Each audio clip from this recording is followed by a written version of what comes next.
गांधी खड़े अदालत में। गांधी खड़े अदालत में, आरोप हैं कई संगीन। विश्व भले नतमस्तक हो उनके समक्ष, अपने करते जाएं प्रहार गंभीर। न इतिहास पढ़ा जाएगा, न साधारण तर्क समझा जाएगा। गांधी को कटघरे में खड़ा करना है, जरूरत पड़े तो इतिहास बदला जाएगा। गांधी भारत के राष्ट्रपिता? कहां लिखा है संविधान में?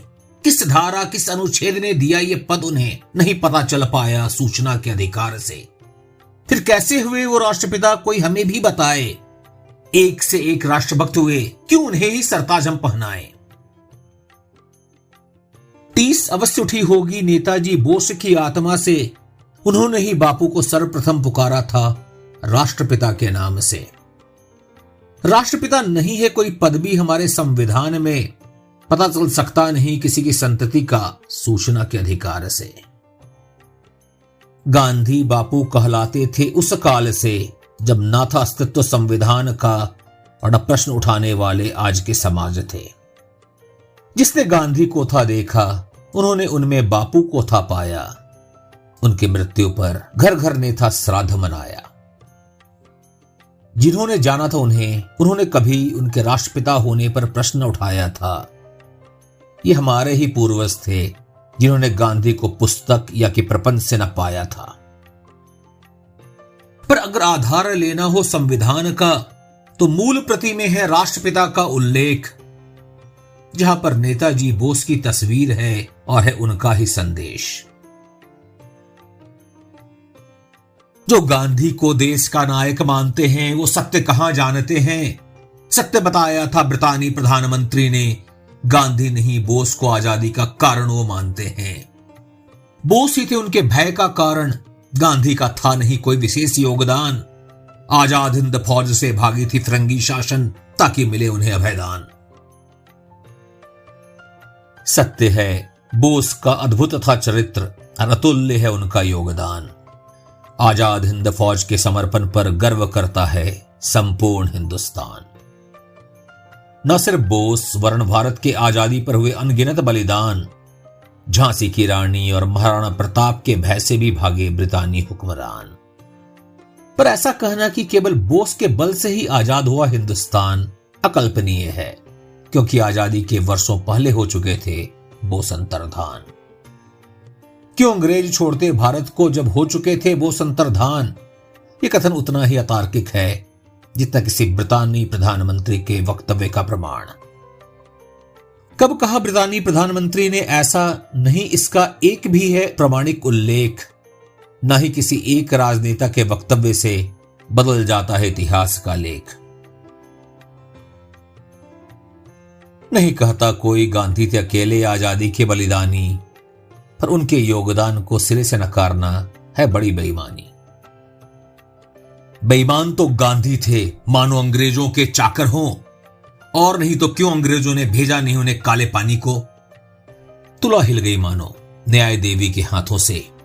आंखों पर पट्टी बंदी है निष्पक्ष रहने को, पर जो सुन पाती संपूर्ण समाज को नेत्रहीन पाती हो। न्याय विधान की होती एक नीति, जैसे दंड और दोष की भी होती एक सम्मति। कहो गांधी ने खड़क से शीश उतारा था किसका? न्याय हो या प्रपंच हो, कैसे बदलता विधान उसका। गांधी ने हिंसा का मार्ग था अपनाया, शांति का संदेश था घर घर में पहुंचाया। सत्य और शांति से कुटिल चक्रव्यूह को तोड़ रहे थे। अंग्रेज क्या करें क्या ना करें, बस सोच रहे थे। गांधी की हिंसा मिथ्या थी एक बड़ी भारी, रामकृष्ण के संदेश से थी वो मानो गद्दारी। कहो तो क्या राम ने हिंसा का संदेश था सुनाया, या था ब्रह्मास्त्र से रावण का अंतिम न्याय सुनाया। ध्यान रहे कृष्ण ने कहा था गीता में, अर्जुन शस्त्र उठा भीरू न बन पड़ मिथ्या में। और गांधी जैसे भी हिंदू होते क्या, गीता को भुला दिया, भीरू होने का संदेश सुना दिया। सुनकर कृष्ण हंसे होंगे बैठे वैकुंठ में कहीं।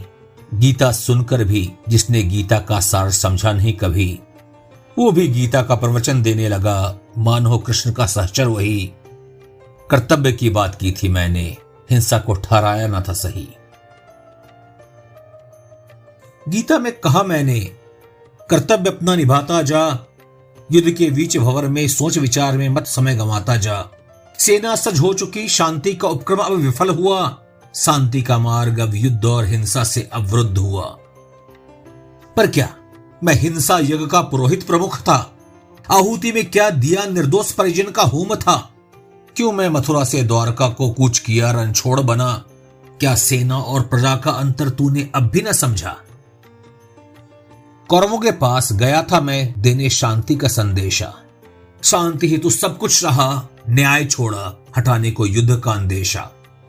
यही किया था श्री राम ने, भेज अंगद को रावण के समक्ष अपना दूत बना। पर हाय कि आज के समाज ने दिया है हमें हिंसक रक्त पिपासु पशु बना। अगर गांधी सत्य ही थे अहिंसा के पुजारी, क्यों भेजा हम भारतीयों को सहने विश्व युद्ध की विभीषिका भारी? कईयों ने समझाया था मौका यही है, चूक न जाना, युद्ध में संलग्न शत्रु उचित है प्रहार कर अभी उन्हें हराना। पर गांधी ने उनकी एक सुनी नहीं, साथ उनका दिया देश से किया दगा। सहस्त्र मृत्यु को प्राप्त हुए और बदले में अंग्रेजों ने था उन्हें ठगा। भारत छोड़ो बस एक राग छेड़ लोगों को बहलाना था, अपनी असफलता पर राजनीति का मलहम लगाना था। कहा था गांधी ने, अगर चुनना पड़े तुम्हें हिंसा और कायरता में, सोचो मत, रुको मत, हिंसा श्रेष्ठ है कायरता से। प्रचंड बनो, प्रलय तांडव करो, जो बन सके सब करो, पर देश धर्म का अपमान तुम मत सहो। जानते थे गांधी जी भी ये बात, आजादी अक्षुण रह सकती नहीं अगर शक्ति न हो अपने पास। प्रथम विश्व युद्ध से पहले ही नीति स्पष्ट बनाई थी, अंग्रेजों का साथ दे स्वतः ही सैन्य शिक्षण पाने का मार्ग सुझाई थी। यदि भारत विश्व युद्ध में भाग लेने न जाता, कैसे आजाद होने के बाद एक अजय सेना को बना पाता? कहां से नेताजी आजाद हिंद फौज बनाते? किसके बल पर हम आज सुरक्षा अपनी पाते? कहो तो किसने किसको है ठगा? क्या नहीं देश को विश्व चिंतन का शुभ फल मिला? सोचो क्या होता जो अंग्रेज विश्व युद्ध में पराजित हो जाते? क्या नाजियों के संसार में हम मानवता का शोक न मनाते? तो गांधी अब रामकृष्ण से महान हुए, ये सिर्फ एक कुटिल राजनीतिज्ञ महात्मा नाम से विख्यात हुए। संत महात्मा थे तो क्यों छोड़ा सन्यास को अवरोध बनने बोस के मार्ग में? क्यों विवश किया बोस को कि छोड़ना पड़ा अध्यक्ष पद उन्हें? रामकृष्ण का अनुकरण करने को भक्त बनना ही पर्याप्त है, पर जो उनका नाम ले छलना चाहे वो कहां भक्ति का भी पात्र है? क्यों कोई संत महात्मा नहीं देश हित में कदम उठा सकता है सन्यास तजकर? कि अखंड ब्रह्मचारी तपस्वी ब्राह्मण मुनि राम ने नास उठाया था परशुराम बनकर। ध्यान करो श्री कृष्ण का, करते जिनके शूरता की बात तुम। वचन दिया था कौरवों को शस्त्र धारण नहीं करेंगे कुरुक्षेत्र में, पर तोड़ अपना वचन दौड़े थे भीष्म का वध करने को हो तत्पर। पाखंड था, धर्म का व्याख्यान था, समझो से धर्म धारण कर। सन्यास हो सकता नहीं पलायन का मार्ग, समर्पण का जो ध्येय रखते हैं। धर्म देश का चिंतन करते जो जन हैं, सन्यास में भी देश समाज का चिंतन करते हैं। राजनीति ही माध्यम हो तो महात्मा को भी उससे जुड़ना ही पड़ेगा। आगे भी किसी योगी को इसी प्रश्न की अग्नि परीक्षा से गुजरना ही पड़ेगा। रही बात बोस गांधी को लड़ाने की, तो ये प्रपंच काम न आएगा। आधारहीन प्रसंग कैसे गांधी और बोस को अलग कर पाएगा? बोस अध्यक्ष पद छोड़ विराट आजाद हिंद फौज के नायक बन जाएंगे, फिर भी गांधी जी को कुटिल राजनीतिज्ञ नहीं राष्ट्रपिता बतलाएंगे। गांधी जी ने कहा वही जो काल के लिए योगोपचार था, रणछोड़ की नीति को अपनाया था, जहां बल काम न आए वहां युक्ति को आजमाया था। सेना को बागी होना सिखलाकर कोई शासन चला सकता है भला कहां? नियति थी बोस की सेना नायक बनने की, पूरी हो सकती थी भला देश में रहकर कहां? उन्हें तो जाना ही था, पर क्या गांधी जी ने बल या षड्यंत्र का मार्ग अपनाया था? स्वीकार की थी पराजय अपनी, मात्र इसी से मानो राजनीति में भूचाल आया था। क्यों गांधी जी को अपने विचार रखने का भी अधिकार न था? क्यों मौन रहते उस नीति पर जो उन्हें स्वीकारना था? बोस नहीं थे एकमात्र गांधी के अहिंसा पर हुए थे जो बलिदान। बचा सकते थे पर नहीं बचाया भगत सिंह को पाने से शहादत महान। आधे मन से किया था उन्हें बचाने को उपक्रम। आजाद, विस्मिल, अहिंसा के नाम पर हिंसा को सहने का चला क्रम।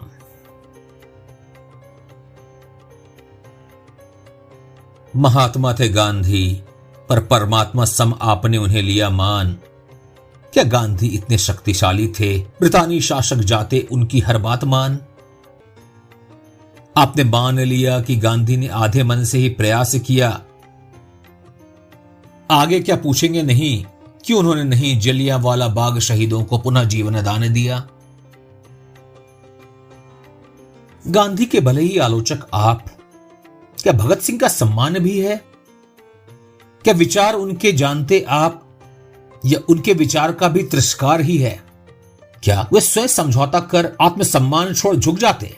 क्या वो कोई ऐसे भीरू थे कि मृत्यु भय से क्षमा याचना में लग जाते? भले रटते रहो महात्मा का मंत्र, कैसे भूले कोई वो कुटिल नीति। क्या नेहरू के लिए पटेल को मार्ग से हटाना नहीं थी गंदी राजनीति? देश ने चुना था पटेल को, फिर भी नेहरू ने संभाला देश का कमान। भाई भतीजावाद की नीति शुरू में ही थी, कुचला प्रजातंत्र का अरमान। क्या उचित नहीं मांगे इस प्रश्न का उत्तर स्वयं सरदार पटेल से, जिन्होंने गांधी की बातों में आकर क्या नहीं किया द्रोह देश से? चाहते तो क्या नहीं ठुकरा सकते थे गांधी के प्रस्तावना को, जैसे ठुकराया था जिन्ना को प्रधानमंत्री बनाने की मंत्रणा को? क्या उन्हें देश से अधिक गांधी प्यारे थे? क्या उन्हें प्रजातंत्र से अधिक एक तानाशाह के वचन प्यारे थे? या फिर कोई चूक हुई है काल को समझने में, दो महान नेताओं के एक मत निर्णय को परखने में? भाई भतीजावाद होता तो गांधी के पुत्र देश संभालते, ना कि आजादी के दिन राजधानी से दूर बैठे गांधी दंगे को संभालते। पटेल थोड़े ही छोटे थे स्वयं गांधी से उम्र में, उस पर से ग्रस्त थे तपेदिक रोग से। समय आने पर समर्थता को भी ग्रहण लग जाता है, वृद्धावस्था में स्वस्थ शरीर भी कहां बल लगा पाता है। नेहरू किंचित युवा थे और अंतरराष्ट्रीय मंच पर थे जाने पहचाने। कदाचित देख परख कर ही पटेल ने निर्णय लिया और गांधी की बात माने। भविष्य में भी गांधी जी से कठोर निर्णय दोहराए जाएंगे। स्वस्थ होने के बाद भी सिर्फ आयु को आधार बना लोकप्रिय नेता को बाहर के मार्ग दिखलाए जाएंगे। संविधान और प्रजातंत्र को दरकिनार कर किसी एक के निर्णय को लोग सही बताएंगे, फिर वही लोग गांधी पर पटेल को हटाने का आरोप पुनः पुनः लगाएंगे। यह सब कलम का कमाल है, गांधी नहीं और कोई एक पक्षपाती इतिहास का प्रमाण है। कुछ इतिहासकारों ने उन्हें महान बना डाला, उस इतिहास को पढ़कर अनेकों ने सत्य को नकारा। पर यह तर्क भी दो धारी तलवार है, दोनों ओर काटती स्वयं को ही हर बार है। नहीं गांधी कोई पौराणिक चरित्र जिनका चरित्र अनजान है, विश्व ने अपनी आंखों से देखा गांधी का कमाल है। Martin Luther King, Dalai Lama, Barack Obama हो या स्टीव जॉब्स, लगा सकते नहीं इन पर हम पक्षपात का आरोप। इनका नहीं कोई स्वार्थ या राजनीति ताना बाना है, गांधी का सत्य ही पड़ा इन पर प्रभाव जानता जमाना है। और फिर प्रश्न उठता है, क्योंकि गंभीर हैं आरोप के वचन, अगर सब इतिहास मिथ्या है और है झूठे हमारे पूर्वज के संस्मरण, राजेंद्र भी झूठे, बोस भी झूठे और विश्व भ्रमित है गांधी के नाम से, फिर किस स्रोत से नवीन इतिहास का जन्म हो रहा है? बताओ किस प्रमाण से? क्यों दे हम प्रमाण का आधार? क्या हमारा वचन है निराधार? एक दिन विश्व हमारे दृष्टिकोण को जान जाएगा, तब वो आज के इतिहास को मिथ्या पाएगा और पदच्युत कर जाएगा, और समाज हमारे दृष्टिकोण को सत्य मानकर गांधी का न्याय सुनाएगा। कितना सच समझा था आइंस्टीन ने गांधी के बारे, आने वाला काल शायद ही यकीन कर पाए उनके बारे, कि हाड़ मांस का कोई महामानव ऐसा भी बना होगा कि गांधी सा इंसान वास्तव में ही कहीं रहा होगा। वे दंत कथाएं बनाएंगे, अपने चरित्र के अनुभव से गांधी को समझ न पाएंगे, उनके स्तर पर तो क्या जा पाएंगे, उन्हें समझने के लिए अपने स्तर पर गिराएंगे। गांधी खड़े अदालत में, आरोप हैं कई संगीन। विश्व भले नतमस्तक हो उनके समक्ष, अपने करते जाएं प्रहार गंभीर। न इतिहास पढ़ा जाएगा, न साधारण तर्क समझा जाएगा। गांधी को कटघरे में खड़ा करना है, जरूरत पड़े तो इतिहास बदला जाएगा।